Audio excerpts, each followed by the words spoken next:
नमस्कार दोस्तों, आज हम आपके लिए एक पौराणिक कथा लेके आए हैं। पौराणिक कथा यह है कि नंदी कैसे बने भगवान शिव के वाहन। पुराणों के अनुसार नंदी असल में शीलाद ऋषि के पुत्र थे और शीलाद ऋषि थे ब्रह्मचारी। दरअसल हुआ यूं कि ब्रह्मचारी का पालन करते करते शीलाद ऋषि के मन में एक भय बैठ गया। भय था कि बिना संतान उनकी मृत्यु के बाद उनका वंश समाप्त हो जाएगा। इसलिए उन्होंने अपने वंश को आगे बढ़ाने के लिए एक बच्चा गोद लेने का मन बनाया। मन तो ऋषि शीलाद ने बना लिया, लेकिन दुविधा यह थी कि ऋषि ऐसे बालक को गोद लेना चाहते थे जिस पर भगवान शिव की असीम असीम कृपा हो। अब ऐसा बालक ढूंढने से भी मिलना मुश्किल था, तो ऋषि भगवान की घोर तपस्या में लीन हो गए। लंबे समय तक तप करने के बाद भी उन्हें इसका कोई भी फल प्राप्त नहीं हुआ। ऐसे में ऋषि शीलाद ने अपनी तपस्या को और भी कठोर कर दिया।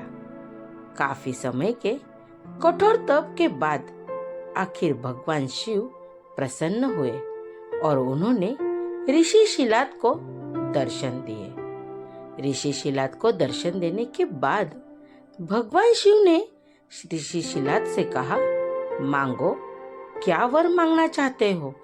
ऋषि शीलाद ने अपनी कामना भगवान शिव से जाहिर की। भगवान शिव ने शीलाद को पुत्र का आशीर्वाद दिया और वहां से चले गए। जब भगवान शिव जी वहां से चले गए, उसके अगले ही दिन जब ऋषि शीलाद के पास के खेतों से गुजर रहे थे, तो उन्हें वहां एक नवजात बच्चा मिला। बच्चे का मुख बेहद ही मनमोहक और लुभावन था। ऋषि बच्चे को देख बहुत खुश हुए और यह सोचकर इधर उधर देखने लगे कि इतने प्यारे बच्चे को इस डाल में यहाँ छोड़कर, इस हाल में यहाँ छोड़कर कौन चला गया। तभी भगवान शिव की आवाज आई और उन्होंने कहा, शीलाद, यही है तुम्हारा पुत्र। शीलाद, यही है तुम्हारा पुत्र। अब तो ऋषि शीलाद की प्रसन्नता का कोई ठिकाना ही नहीं था। वह उसे अपने साथ अपने घर ले आए और उसका लालन पालन करने लगे। देखते देखते नंदी बड़ा हो गया। एक दिन ऋषि शीलाद के घर दो सन्यासी आए। ऋषि शीलाद की आज्ञा से नंदी ने दोनों सन्यासियों का खूब अच्छे से आदर सत्कार किया, सम्मान किया, उन्हें भोजन कराया और उन दोनों सन्यासियों का मान सम्मान किया। ऋषि शीलाद के घर मिले इस सेवा भाव से दोनों सन्यासी अत्यधिक प्रसन्न हुए। उन्होंने ऋषि शीलाद को दीर्घायु का आशीर्वाद दिया, लेकिन नंदी, जिसने उनकी इतनी मन से सेवा की थी, उसके लिए एक भी शब्द नहीं कहा। सन्यासियों द्वारा सेवा किए जाने पर भी ऋषि शीलाद को आश्चर्य हुआ। अपनी जिज्ञासा को शांत करने के लिए शीलाद ऋषि ने सन्यासी से कहा, ऐसा करने के पीछे का वजह पूछी कि आपने ऐसा क्यों किया। तब सन्यासियों ने बताया कि आपके इस पुत्र की आयु बहुत कम है, इसलिए हमने इसे कोई आशीर्वाद नहीं दिया। नंदी ने सन्यासियों की यह बात सुन ली तब बहुत दुखी हुए। नंदी के मन में बहुत दुख हुआ।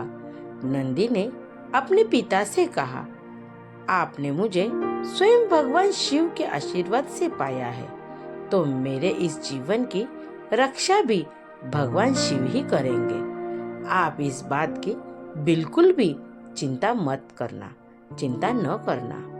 तभी इतना कहते ही नंदी भगवान शिव की आराधना में लग जाता है। अपने पिता की तरह ही नंदी ने भी भगवान शिव को बहुत प्रसन्न करने के लिए तप किया और भगवान शिव को प्रसन्न करने के लिए कठोर तप किया। फलस्वरूप भगवान शिव प्रसन्न हुए और नंदी को बैल का मुख देकर अपना सबसे प्रिय वाहक बनाया। इस प्रकार नंदी भगवान शिव के सबसे प्रिय वाहन बने और समाज में उन्हें पूजनीय स्थान भी मिला। यही वजह है कि भगवान शिव की आराधना से पूर्व उनके प्रिय नंदी की पूजा की जाती है। Thank you. ये पौराणिक कहानी आपको कैसी लगी कमेंट बॉक्स में कमेंट करके बताइए, अपने दोस्तों में शेयर कीजिए। अगर आप इस चैनल पे नए हो तो चैनल को सब्सक्राइब कीजिए, बेल आइकन को क्लिक कीजिए। Thank you.